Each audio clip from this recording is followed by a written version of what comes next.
Hi guys, my name's Mag. I play for a band called Arc Arrival, who have recently just formed. So I'm doing a little bit of a video just to give a few pieces of info about what you may be able to expect from a guitar playing point of view. I can't speak for our other guitar player, Brian, because he uses gear that's in a world of his own. But yeah, so let's get right to it. I will show you the gear that I will be using. So at the start of the signal chain, there would be my hands. There's nothing special about those. So the guitar I am using is PRS SE Standard. There's nothing really fancy on it. It's just a run-of-the-mill PRS. There's a wee bit of a story behind this guitar. That gives it a wee bit of character. I got this out of a guitar shop in Stirling, in Scotland, called Roadshow Music. And if it's still there, definitely go check it out, because that store has character. Definitely got character. I picked this up, or rather, I went into the shop and just saw it on the wall, and it was the first PRS I'd ever seen. I'd always wanted to play one. So I picked it up and was just like, it's one of those moments where you're like, I have to have this. So I put a down payment on it. I think I put about 50 quid down payment on it. And I ended up selling a Joe Satriani JS100 to a friend of mine, and a Kramer Assault 22FR to another friend in order to pay for it. So it had to be worth it. So the only thing I've changed on this is the nut. The pickups are iron gear rolling mill pickups, and the only thing that's really changed cosmetically is the dials. I got these courtesy of Headstock Distribution in association with Ibanez Guitars down in England. They sent these as spare parts for an Ibanez S370 that I had, and then that got retired. So the spare parts went on this, because I don't like the PRS, Epiphone, Gibson, whatever, the plastic ones that you get. They're too slippy when you have sweaty hands like me. So I went with these, and they're black, so blends them with the guitar. I think they look cooler. But they're rough around the edges, so good for when you've got sweaty hands and trying to not slip on your volume.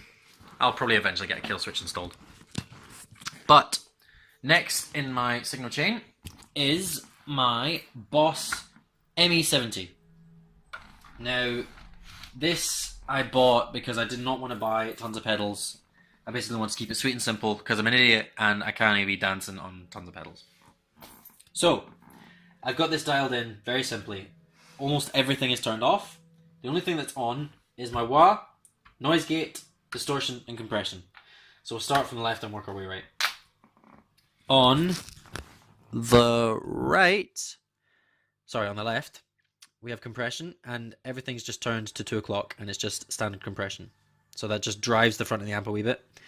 And in distortion, it's just normal distortion, nothing fancy. Drive set to about 11 or 12, tones at about 9, 11, and the level is about 2. That's pretty much it on that. And the noise gate is at 38 out of 50. So I've got quite an active noise gate, but for this style of music, especially for things like djent, you want really tight rhythms, so you want it just to be snapped straight off. And for a boost pedal, I am using the Harley Benton Vintage Overdrive, which I got off a friend of mine called Jamie Henderson. If you go look into his stuff, he knows what he's doing with gear. He's got his own guitar company called Blackstone Guitars. Definitely recommend them. Go check them out. They've got some interesting stuff going on. They've just started, so... right, so this pedal, it's just a boost pedal. That's all I use it for. I don't use it for actual overdrive or overall tone. So I've got the drive at 12. I've got the tone on ever so slightly. And the volume is on full. I use Tipex to remind me where to go. So basically, for different styles of music, or if I want a different section, I've got the volume for 2 different settings, basically. Just Tipex. Nothing fancy, just fucking Tipex.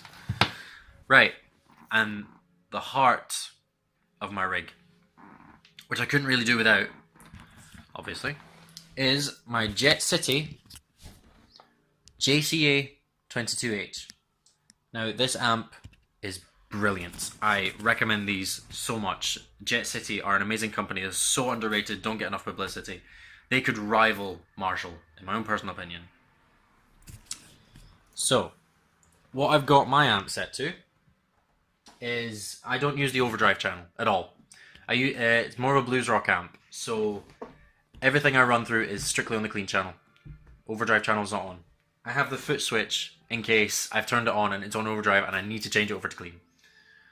So, crunch is basically the clean channel, and I've got that set to about 1 for the gain structure.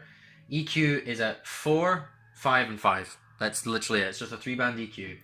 And at the moment I'm in my house and the windows are open, so the volume's not set too loud, but it's just on volume 1, and the presence is on 0.5. That's literally it. There's nothing fancy, and that's just going into a Marshall cabinet loaded with Celestion vintage 30s. And that is literally it. So, here's a little sound sample of how my rig sounds.